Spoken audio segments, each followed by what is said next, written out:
Hi, I'm Will Carnahan and I'm here with Video School Online and Phil Ebner to bring you a DIY food photography course. We're going to start our lessons with picking out the ideal location in your house to shoot food. We're then going to talk about settings and trying to bring out those accents and what kind of utensils to use for your style and your looking food.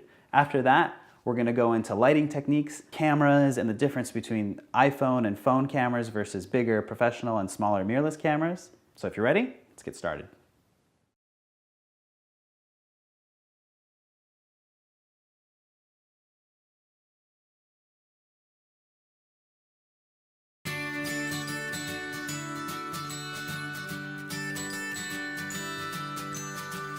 Hi, I'm Will Carnahan and I'm here with Video School Online and Phil Ebner to bring you a DIY food photography course. We're going to start our lessons with picking out the ideal location in your house to shoot food.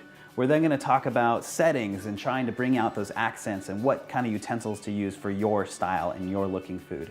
After that, we're going to go into lighting techniques, cameras, and the difference between iPhone and phone cameras versus bigger professional and smaller mirrorless cameras. So if you're ready, let's get started.